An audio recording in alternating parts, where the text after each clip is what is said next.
Le livre des Proverbes.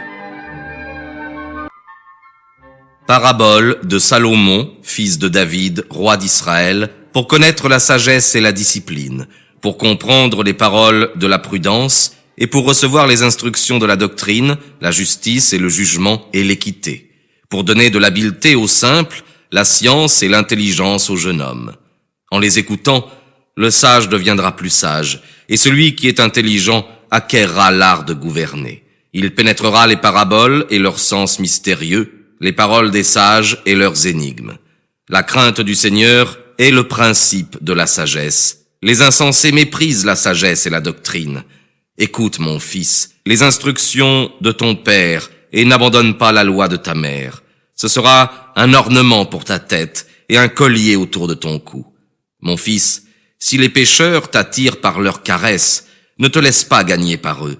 S'ils disent « Viens avec nous, dressons des embûches pour répandre le sang, cachons des pièges contre l'innocent qui ne nous a fait aucun mal, dévorons-le tout vivant, comme fait l'enfer, et tout entier comme celui qui descend dans la fosse.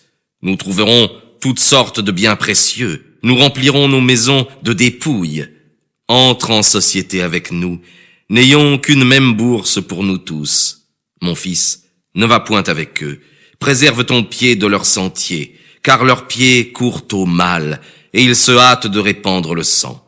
Mais c'est en vain qu'on jette le filet devant les yeux de ceux qui ont des ailes. Ils dressent eux aussi des embûches à leur propre sang, et ils trament des complots contre leurs âmes. Telles sont les voies de tout homme cupide, elles perdent les âmes de ceux qui les suivent. La sagesse crie au dehors, elle fait entendre sa voix dans les places publiques. Elle pousse des cris à la tête des foules, elle fait retentir ses paroles jusqu'aux portes de la ville, et elle dit « Jusques à quand, ô enfants, aimerez-vous l'enfance? Jusques à quand les insensés désireront-ils ce qui leur est pernicieux, et les imprudents haïront-ils la science? Convertissez-vous à mes remontrances.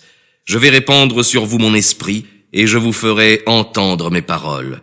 Puisque j'ai appelé, et que vous avez refusé d'écouter, puisque j'ai tendu ma main, et que personne n'y a pris garde, puisque vous avez méprisé tous mes conseils, et que vous avez négligé mes réprimandes, moi aussi je rirai de votre ruine, et je me moquerai lorsque ce que vous redoutiez sera arrivé.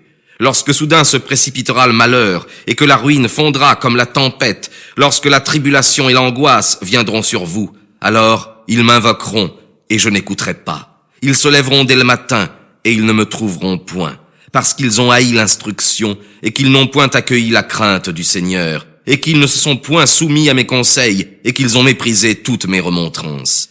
Ils mangeront donc les fruits de leur voix, et ils seront rassasiés de leurs conseils. L'égarement des enfants les tuera, et la prospérité des insensés les perdra. Mais celui qui m'écoute reposera en assurance, et il jouira de l'abondance sans craindre aucun mal.